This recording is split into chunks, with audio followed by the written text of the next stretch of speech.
asynchronously later when they are ready.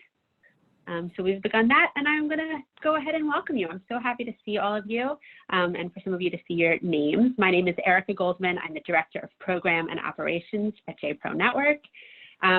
We hope that you are all safe and healthy. Quarantine and social distancing bring a very different type of Passover to all of us this year, one where many of us are leading a Seder for the first time, or facilitating over Zoom for our families or our communities. And I can admit and agree that it can feel complicated to celebrate the holiday when we're distanced from our closest family and friends. We're so grateful to have this opportunity to learn together in advance of Passover. We hope that this session sparks some creative energy as we craft our Passover experiences. Before I turn things over to our teacher for today, I want to mention that JPRO has done a number of programs like this one over the past few weeks, and we'll be continuing to offer both special programming and sort of some of our regularly scheduled programs in the coming weeks. In particular, I'll point out that our ongoing Jewish meditation sessions, offered both Tuesday evenings and Wednesday afternoons, will continue throughout the month of April. And they're dropped, so you can register at any time and join whatever you want for an upcoming session, even if you haven't participated in the past, even though they've already begun. So feel free.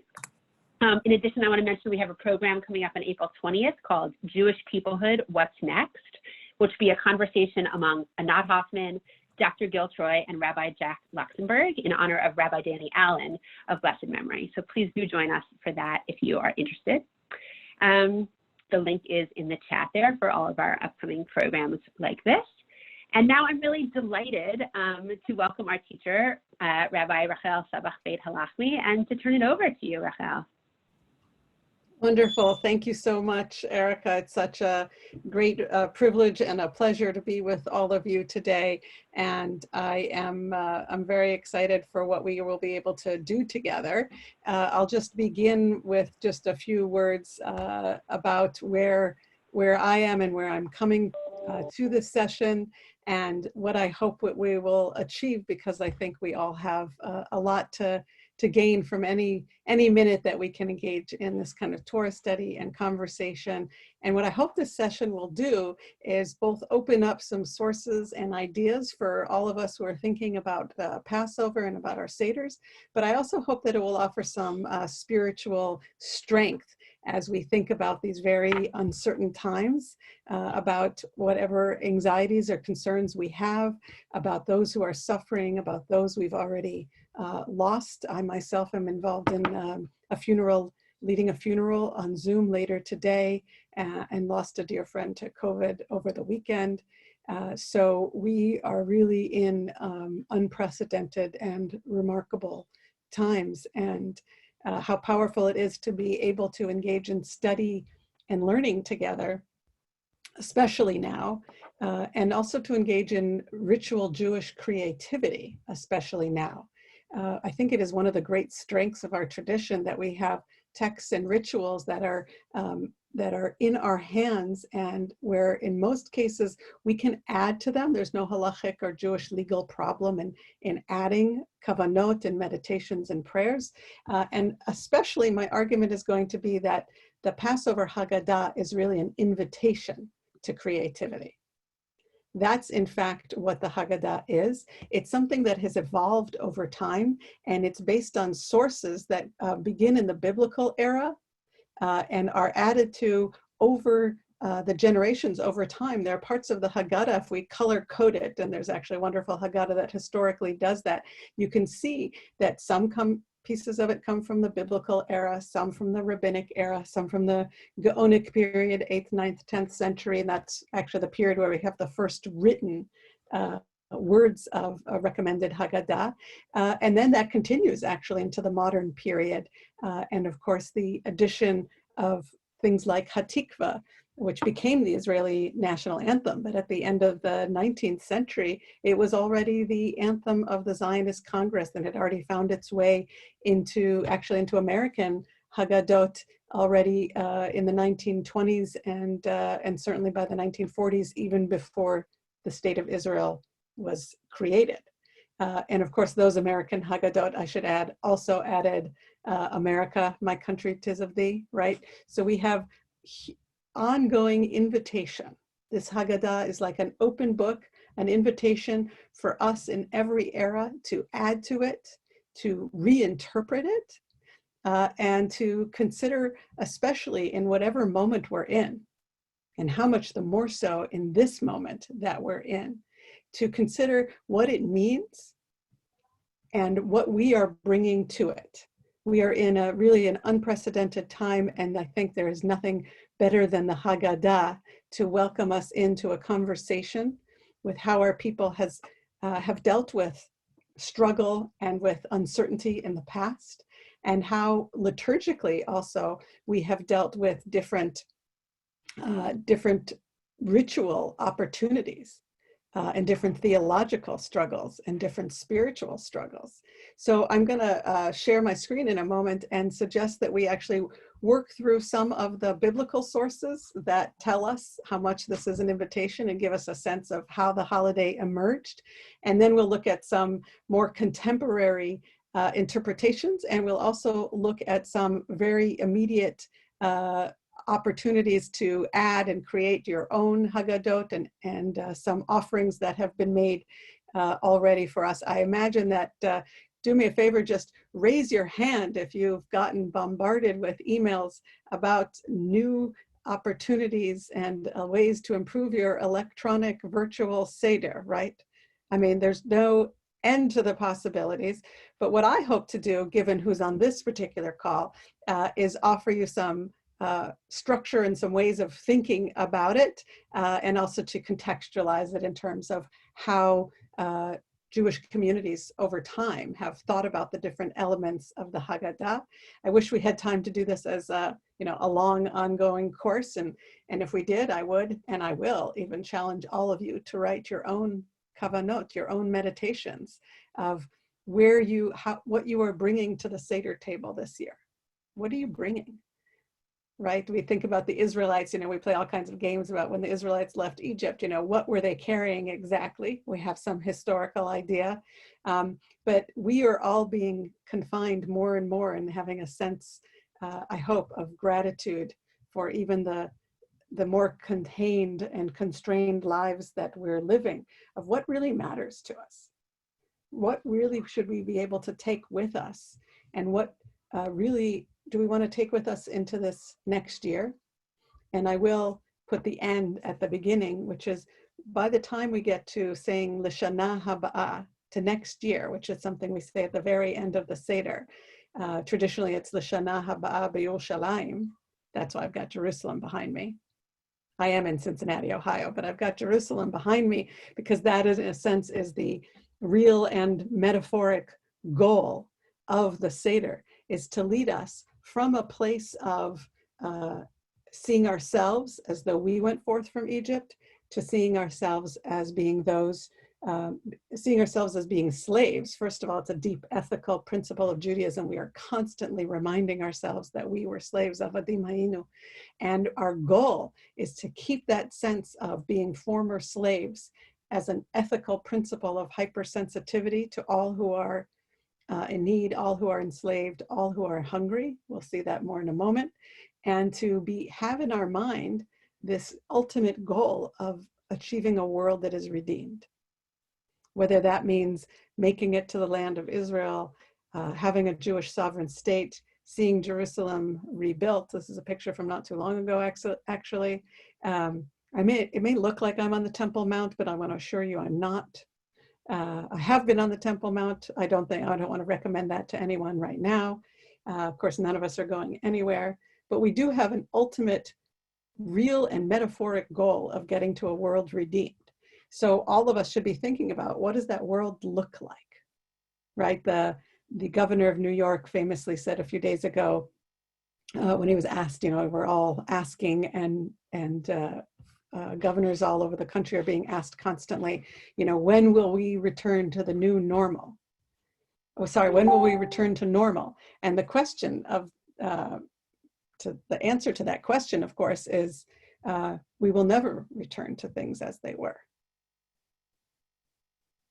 We are going to, God willing, leave this phase of our existence unprecedented, unfathomable. Every day it is more unfathomable. and uncertain.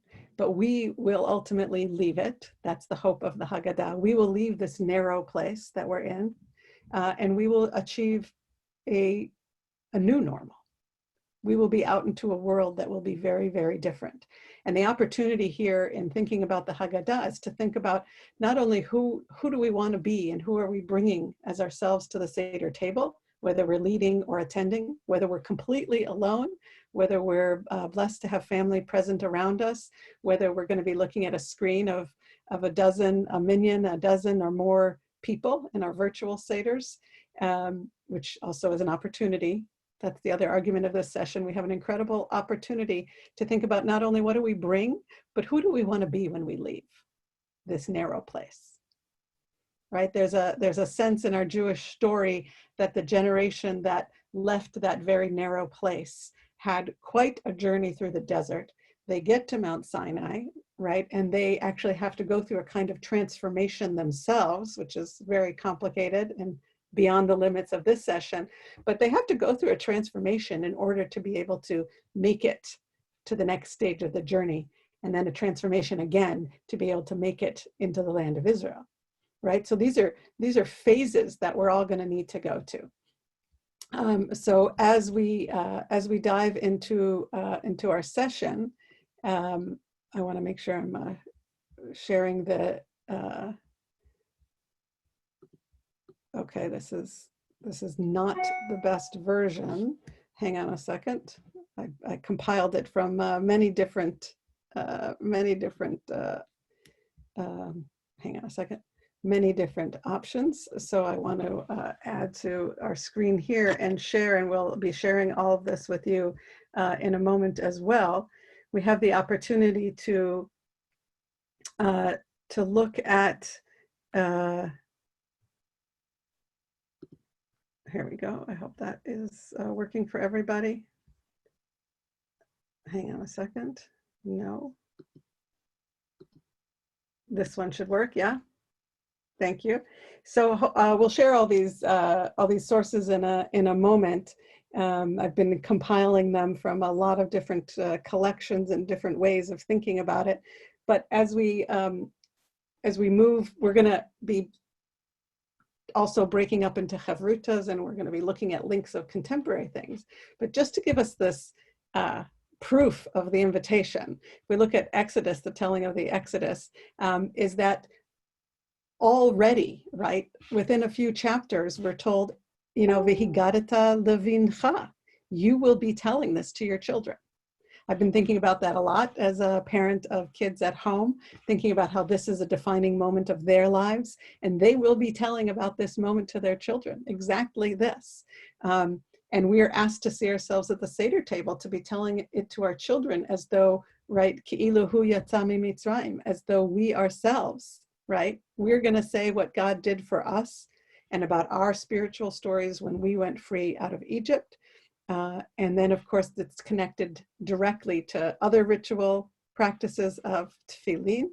But the main idea here is that it should be in our mouths always, this story. So that's one invitation that we see biblically. Another invitation is that when we do enter the land, right, this is a fascinating moment that actually when we do enter the land, ultimately, what's the story we're supposed to tell? It's interesting. We're not going to tell actually about revelation. We're going to talk about redemption.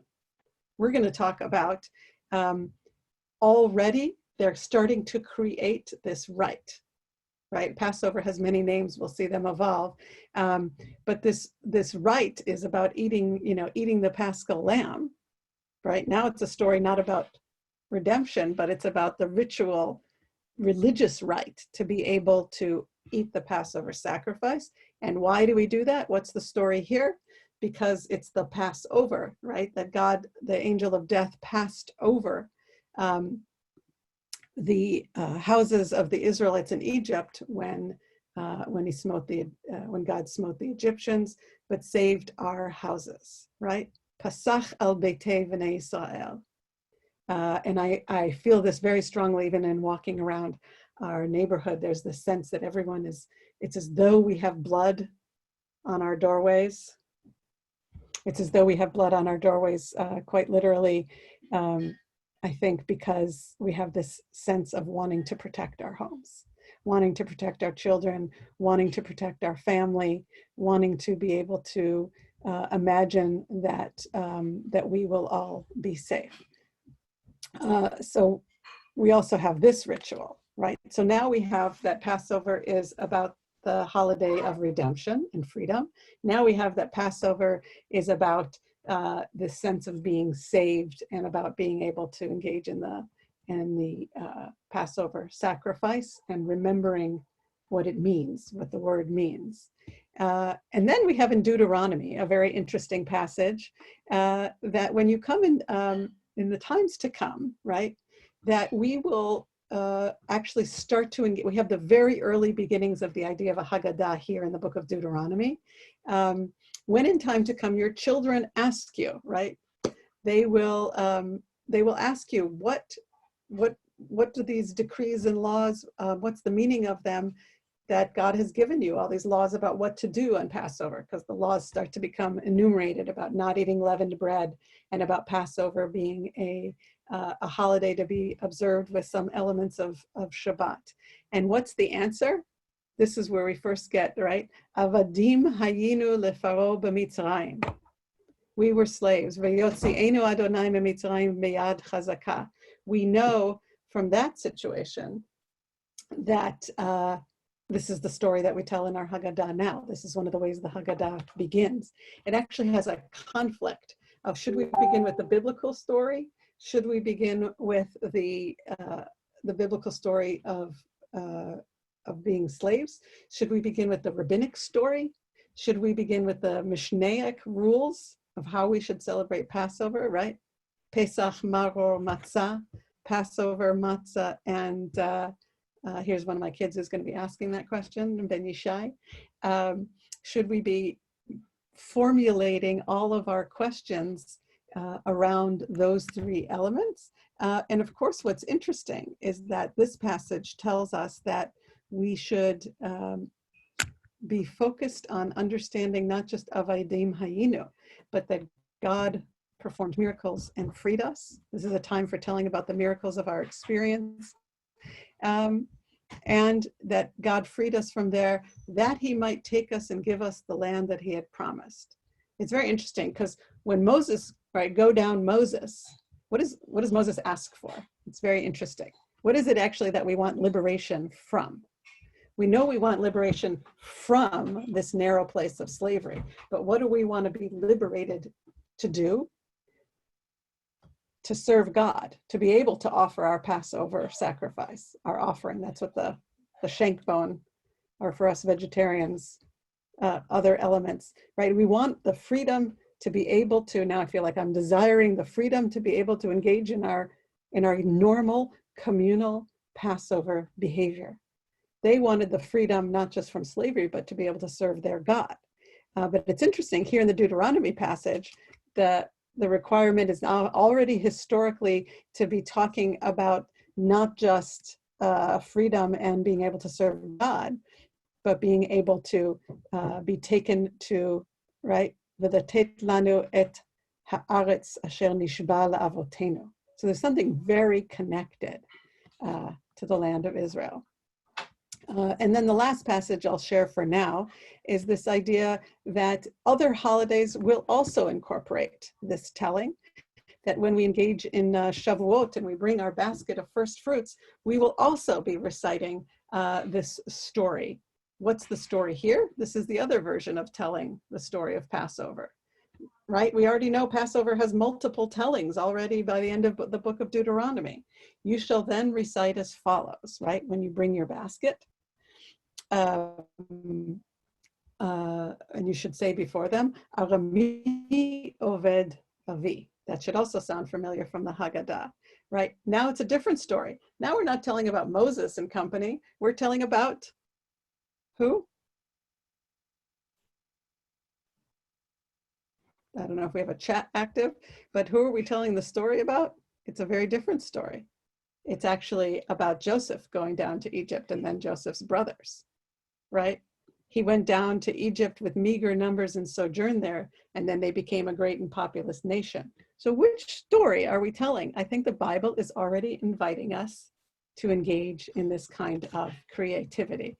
One of the most powerful pieces, and then we'll break into our chavruta groups and pause for questions also, is that this passage, which is so powerful and so dramatic, that we say toward the beginning of the Magid section, halach ma'anya, this is the bread of affliction.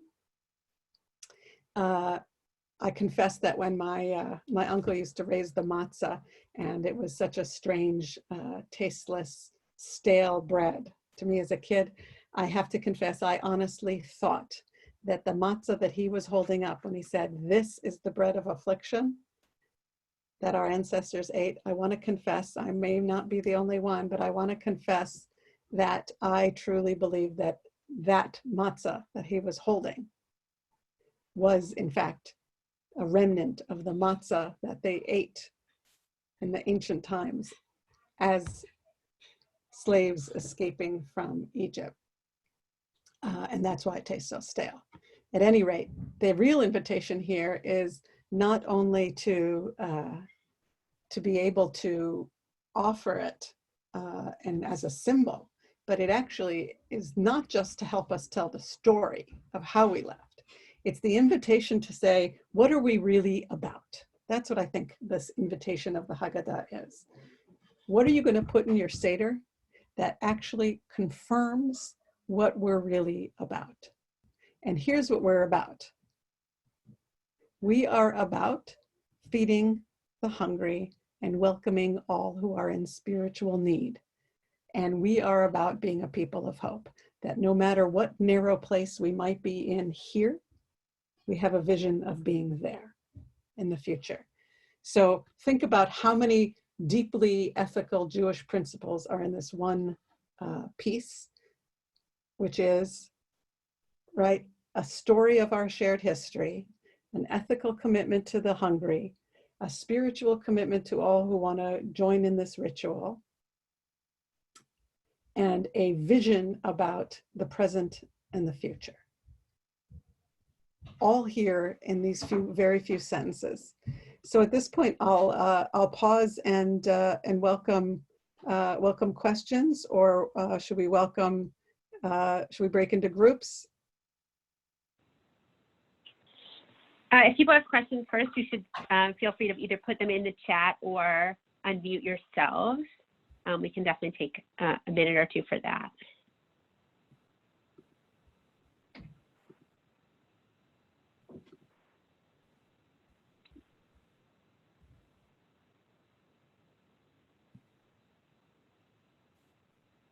Jenny, you look like you're trying to. I can try unmuting for you. Let's see. Yeah, now. No, I'm okay. I'm fine. Let's break up into the group. No, Jenny has a question. I just unmuted her. Hang on. Yeah. Thank you so much for this. Could you just repeat, I missed, you had shared history, a commitment to those in hunger, an invitation to shared ritual, and I lost the fourth point you had on halach ma'anya. That we have a deep sense of not just the past and a sense of the moment that we're in, but we have a vision of the future. Thank you. We're deeply future-oriented. And future-oriented about a redeemed world. I want to suggest it's very clear to me that the redeemed world we're after is not just for us Jews. It's actually for the entire world, for all of humanity, that all who are enslaved and suffering should be free. So those are the multiple messages all in these couple of sentences. And so I think that this particular passage is an example of a place that I think is just ripe, especially right now, for our creativity and for our own spiritual engagement and intellectual engagement. Should I look at the next question, Erica? Yeah, there's something in the chat which relates closely to what you were just saying about sort of expansive mindset. Right. So yeah, about all who are hungry, how do I interpret it that way? So there's actually two phrases here that I'm working on, and they're fascinating. The first is, hang on, I need to move our chat thing over. The first is we say halach ma'anya di achalu ahavtana be'ara de Mitzrayim, and then there are two. So this is the bread of the poor. It literally means the poor person's bread. The poor person's bread that our ancestors ate in the land of Egypt. That's what it literally says in Aramaic. Then kol dichvin, right, is all who are, it's usually translated to mean all who are hungry or who are, it says famished here. That's quite a translation. All who are hungry should come and eat. And that is when I checked multiple translations, they all are working off of that. I want to also confirm that this passage itself comes from multiple different periods. It comes from a mix of the Gaonic period and the Middle Ages, and then it's also quoting texts from the Mishnah. So the other thing that I think this text reveals is that we are simultaneously, when we're in the Haggadah and the Haggadah mode, we are simultaneously living in multiple periods, historically and literarily, right? The Haggadah is layers throughout history of things that were added and moved around. So think about that. We're primarily, it's primarily from the Gaonic period, which is the 7th, 8th, 9th century.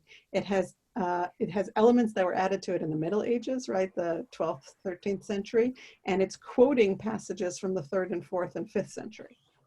So think about that. It's like a layered historical declaration of what the matzah means. So that was all an answer to, we're saying both hungry and in need, ditzrich, right? Dichfin and ditzrich are two different words. One means hunger and one means need, like, right, from tzorech, from tzarich, which has a modern Hebrew root that many of you may be familiar with. So I was adding the spiritual hunger because the ditzrich is that yetei v'yifsach. It's the idea that they should, literally in Aramaic, you should come and be part of the Passover. Right? That's part of where we get the idea that we should have many people at our Seders, which is both a terrible thing this year on one hand, because we can't, and a wonderful thing this year because, gosh, you can have as many people at your Seder as your Zoom or other kind of accounts can handle. You can feed that spiritual hunger for the Pesach in lots of different ways. And Rachel, there's maybe one more, let's talk about one more question from the chat there, and then we can go to the breakout room. Sure. What is this, from Doug Hoffman, hello, to what does next year in Jerusalem refer, right? Does it refer to making Aliyah, go for some kind of visit, be in Jerusalem for Passover, or something else? And that's such a good question, Doug. The answer, of course, is all of the above and something else, as you might predict. And it's fascinating to think about how different Haggadot interpret that. You know, in a humanist Haggadah that I was speaking about yesterday, it means that we should all be free and there should be justice for all of humanity. It's a metaphor of Jerusalem. For pre-state and Zionist Haggadahs, it meant that we should be able to create a Jerusalem that we can return to and create a sovereign state. It's a deeply Zionist passage. By the way, it was also excerpted from certain Haggadot. The 1907 Reform Haggadah actually omitted it, and then it returned later. So those are just some of the things that it means. Certainly in most of the Haggadot around the world, historically, that meant to be able to at least make a pilgrimage, at least an Aliyat Regel for one of the 3 pilgrimage festivals, which of course Passover is one of them. But it also meant the capacity to be able to move there and live there, Aliyah. I think it is an invitation to Aliyah. You won't be surprised to hear me say that. I made Aliyah myself and lived there for for many years. But I also want to say that that passage, as long as we're talking about that passage was only added to the Haggadah in the Middle Ages, okay, which is actually when the first Haggadot emerged. And parts of it are contemporary. The Shana Haba'ah is actually really only emerges in the Haggadah after the turn of the 20th century. That's how new that part is, which is fascinating. And of course, Yerushalayim HaBenuya is a biblical reference as well. So even in that one sentence, there are 3 different historical periods being recommended to us. And what I'm suggesting is that Shana Haba'ah is an invitation to us this year, not only to think about how we get to Israel and how we get to the next, yes, the Messianic times world, the redeemed world. That's what I meant by redeemed, is after the Messiah or Messianic era comes. But I think it's a really clear invitation when we say L'Shana Haba'ah. It's an invitation to think about now from the viewpoint of a year from now. That's, I mean, just think about the conversation that we're going to be having a year from now about all of the educational, liturgical, spiritual, human, creative, new energy that this Hashanah Hazot, right, that we're here. We're now here this year. Think of how we're going to, and be conscious and mindful of how we're going to look back at this Passover.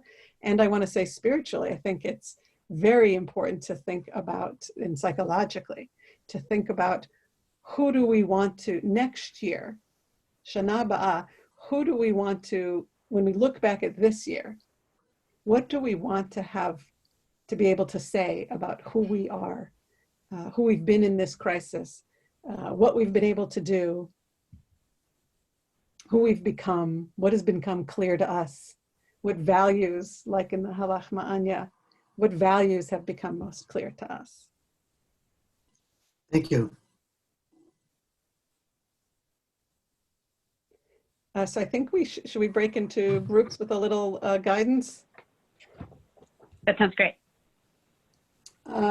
So what I want to suggest, hang on a second. What I want to suggest, I'll post a link to the sources in the chat so everyone will have access to it. But I also want to suggest a couple of just questions that we can think about. They can be everything from how we will be looking at our Passover this year. What's a meditation that you will bring?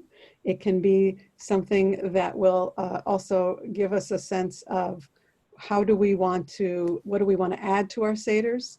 You'll see in the sources I'll have a number of really different Haggadot and different ways of thinking about this, of creating your own Haggadah.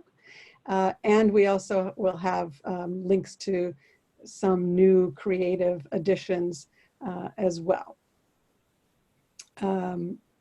So I hope that that's helpful. What do you want to add to your Seder? What is something that you're particularly thinking about this year? And if you want to you can speak with each other about what story do you want to tell next year about this year, about what has become a core principle, a core value to you in this crisis. So what story will we tell next year? I hope that's helpful. Great. Some of those prompting questions are in the chat there too. Okay, great. In a minute, I will send you to your breakout rooms. For those of you who are just on the phone, if you haven't already learned the secret way to get yourself out of mute, if you've been on a phone call and tried to speak and were stymied, the secret code is *6. If you press *6, you can mute and unmute yourself if you're using the telephone and not on a computer. And we'll be in these breakout rooms for 5 to 7-ish minutes. Is that right, Rabbi? Yep, sounds good. All righty, here we go.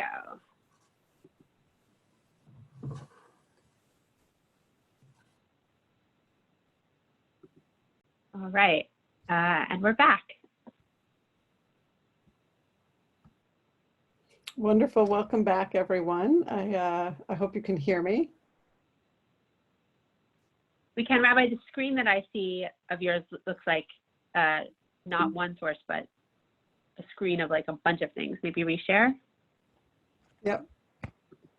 Great. Well, And I'm going to, for everybody, I'm going to post the link to the sources here in the chat, so you have access to that as well.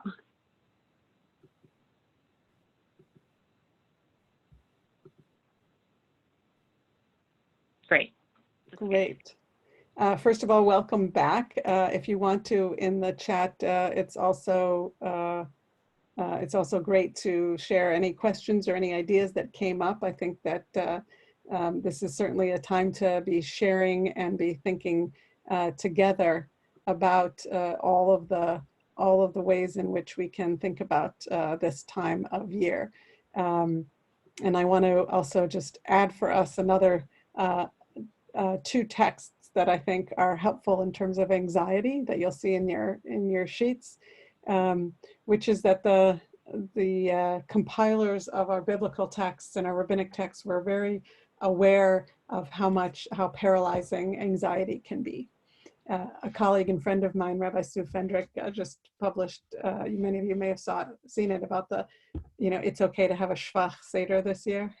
Right, just granting permission to all of us to really just accept and embrace the situation we're in. We won't have it'll be impossible tangibly, physically, to have the kind of Seder we might dream of, but also emotionally and spiritually. And so there's a beautiful piece to read. But here we have it in Proverbs that if there's anxiety in a person's heart, let them, we need to, in their ancient world, you quash it. How do you quash it? And this I consider to be very significant with a davar tov. And I think davar, which also means a word or a thing, it can be as simple as one piece of the Haggadah, or one word, or one call, or one blessing, right? There could be just one thing. There could be just one thing that will actually allow us to be thinking to transcend our anxiety. And then we have in a different source. Sorry, hang on just a second. Yeah, in a different source. You see the source from Yoma? Yes? No, we're actually back to the window with all of the windows, so. Oh, that's so annoying. Okay, let me try that again. My share screen doesn't want to move as fast as I want it to move. Sorry. Okay, let's try this. How's that? Yoma? Yeah, thank you. Okay. So Proverbs is where we had that idea that it can be a simple word, but the Gemara also explains a verse in Proverbs. If there's a care, right, it should be quash it with a good word. And Rabbi Ami and Rabbi Asi dispute the verse's meaning, right? Should you forcefully try to push away this anxiety, right, and banish all those concerns from one's mind? And what I love is this ancient idea of, well, it's the beginning of what we might know as, talk therapy or dialogical therapy, which is he should tell others his concerns, which will lower his anxiety. And so I want to recommend that as we welcome people to these calls, to our study, to all of our work calls, to just acknowledge the kind of immediate anxiety and concern over uncertainty and all of the ways in which people are engaged. We still have this capacity to tell each other our concerns, and that in and of itself can lower the anxiety and allow for the joy.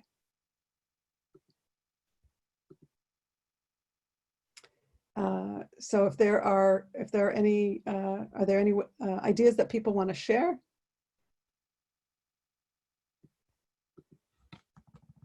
Or should I move forward? Can you scroll down a little bit in the Yoma reading? Sorry, So is we that can better? see the end of the paragraph. Is that better? No, it didn't move for me. Okay, hang on a second. Let me just try this again. Hang on.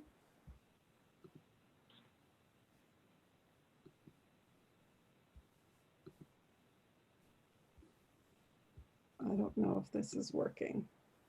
Well, we'll Okay. look at it. We'll look at Okay. it. There, you'll just have We'll to look. trust me. Oh, There we go. there you go. Oh, wonderful. All Okay. right, sorry, I was in Now the you've wrong. got it. Yeah. Pretty soon I was going to be showing you all kinds of things on my screen, but fortunately it's all about Pesach and all about these questions. So now that I know I'm scrolling in the right text, some of the other texts you have here, we won't have time to review them, but you do have in your sources lots of these other ways in which the community is able to respond and has responded in the past to plagues, both biblically and in medieval eras. There's been plagues in the 1300s, and right throughout history, Jews have experienced, survived, and struggled with, and sometimes not survived plagues. In this one case of a plague in 1348. It actually is, I think it refers to, I won't go over it now, but it actually refers to the context in which we, Jews are blamed for it in a way, even when we go to the authorities and we are blamed and we ask for help. One of the historical fears of Jews has been a fear of, and of course it's been a time of blood libel and of anti-Semitism and of pogroms.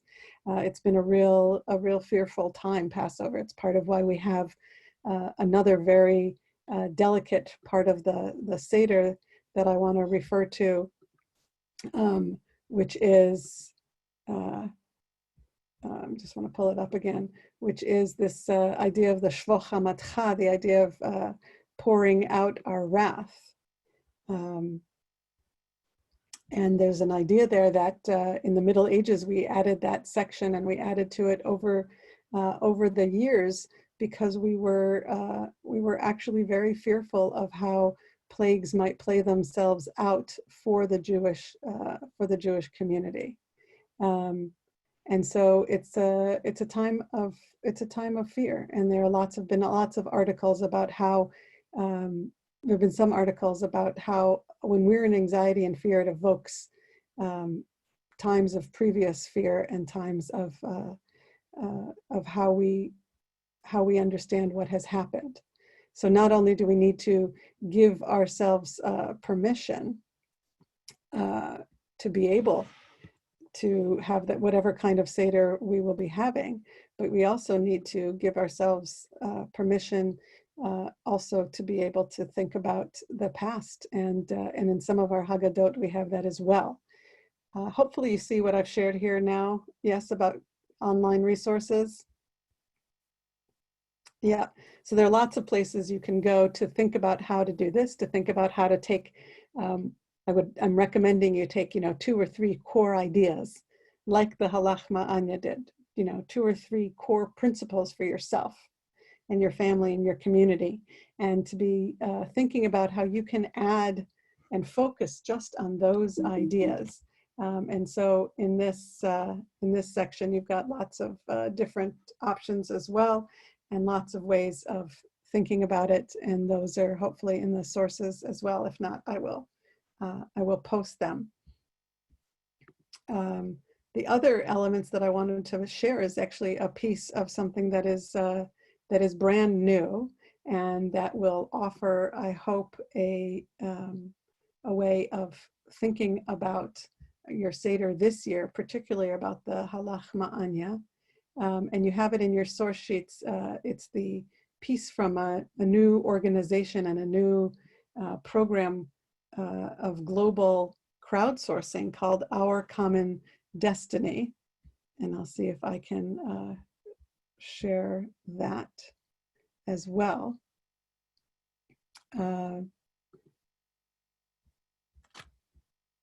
Hopefully you're seeing that now, yes? There we go. Oh, no. We see a bunch of different windows. I know, isn't that crazy? Isn't that crazy? Let me get rid of all of them and see if I can start the new share over. Stop that share. Give you a new share. This didn't happen before. There we go. How's that? So this is a new part of a new, you'll see links to it in the piece to it of how to link into it in your source material. And you can also see all of this online. You can also add this to your Seder quite easily. I posted on my Facebook page, and I'll share it here as well. You can, if those of you who are building Haggadot from Haggadot.com, which is a really easy way to do it, you can also think about how you can do it there as well. Let's see if I can share it in a different way. Here we go. Apologies for the screen sharing fun that we're all having.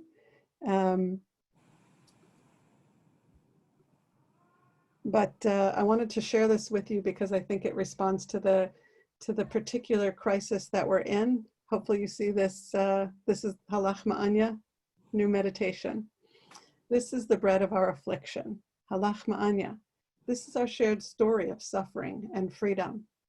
As we hold the matzah this year, whether with our families or completely alone, may we experience our connection to the story of the Jewish people, to our values and to our shared future. As we partake in this bread of memory and hope, may we never forget our Exodus story and our promise to ourselves that even in our new, more limited freedom right now, we will not stand by when others are suffering. Let all who are in need know that we are with them. As we ready ourselves to eat this hard bread of affliction, let us also prepare ourselves to respond to the suffering and isolation all around the globe. May all who are suffering, whether they are sick, afraid, hungry, suffering from domestic violence, or any other plague, know that we see you, we hear you, and we will work together to respond to you. May all who are mourning find comfort. And may we collectively find ways to console them. May we continue to support medical personnel, as well as all service workers who are responding with all their capacities, generosity, care, and self-sacrifice. May all who are suffering now be healed quickly.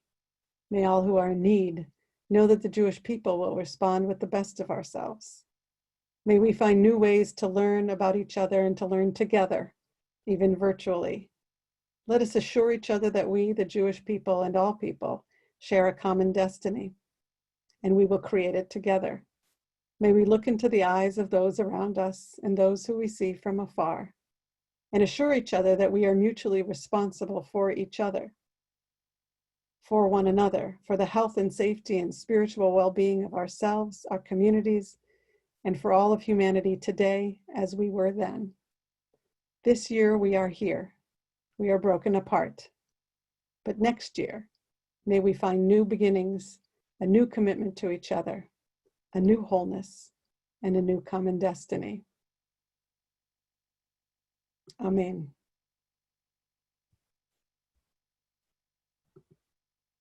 Thank you.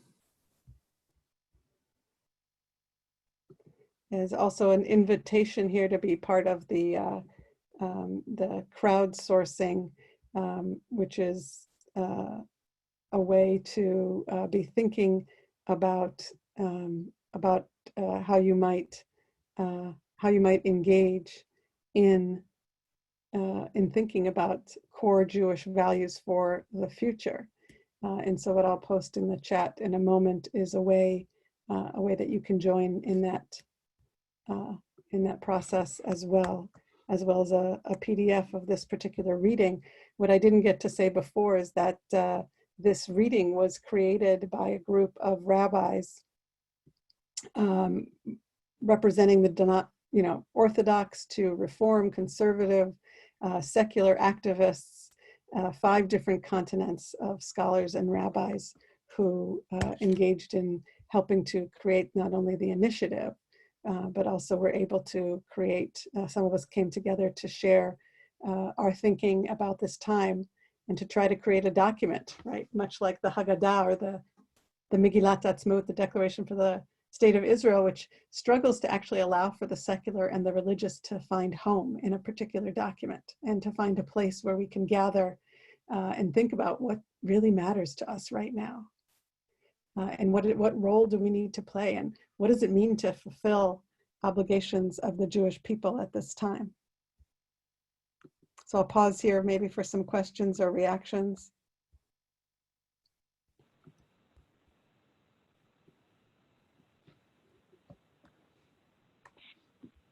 While you are thinking about your questions or reactions, feel free to put them in the chat also, and we'll take a few more minutes, but we are coming close to the end. So I want to make sure that we get a chance to say our deep thank you, Rabbi Sabath, for joining us and teaching us and leading us in this hour today. We're also going to send a link to a quick survey for your feedback on this session. We'd love to hear from you. You could do right now, take a couple of minutes to tell us your thoughts. And all the resources that the Rabbi has shared in the last couple of minutes, we'll make sure that you get them in an email as well, so that if you don't manage to pull them up right now or save them from the chat, we'll follow up with an email that will also have a link to all of those, so that you'll be able to access them whenever you want over the next week or so.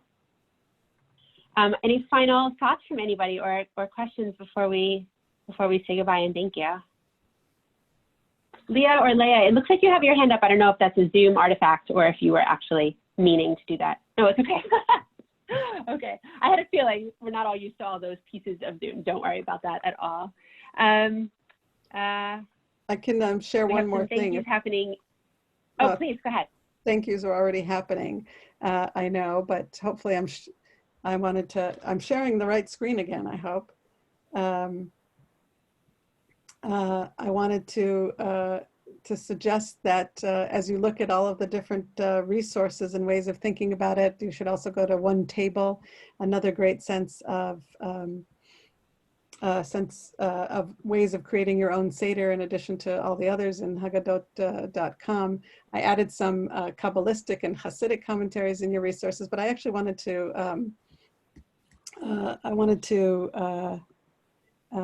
end actually with a particular, let's see if I can bring it up, with a particular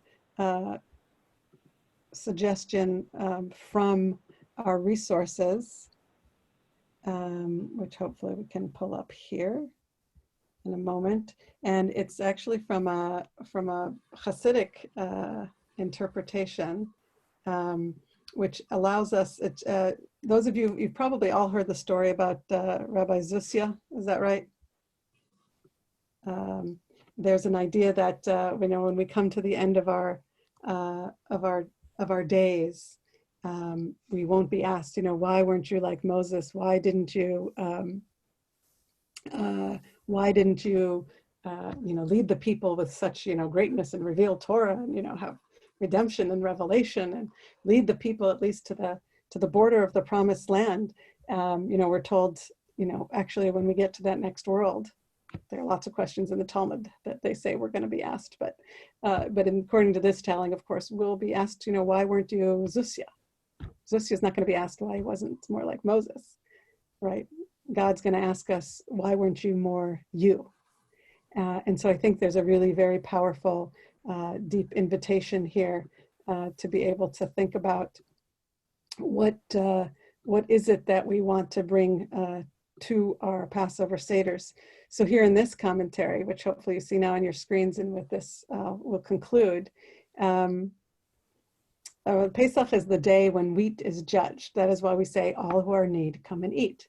Come and eat that which is permissible and not that which is forbidden, that we should receive it honorably and amply, right? So by eating matzah, we learn, this is interesting, just by eating the matzah, we learn how to offer, right, supplication, prayers to God, and to do so without humiliation, right, from the stranger, right, or to the stranger in other passages. But it also has this idea that just matzah, if we wanted to just focus again on one element, matzah purifies our prayers even in exile, when we are subject to the nations around us. So even when we are in difficult straits throughout history, matzah helps us to purify our hearts. And here's Reb Zusya saying, when a person comes to a door of hope, he's like a peasant who peeks through a crack in the door that leads to the king's antechamber. How fortunate are those who can offer supplication to the king and enter within God's palace. And so if we think about this Passover, and when we open the door, that the matzah helping to purify us and give us strength and remind us of our ethics and of who we are.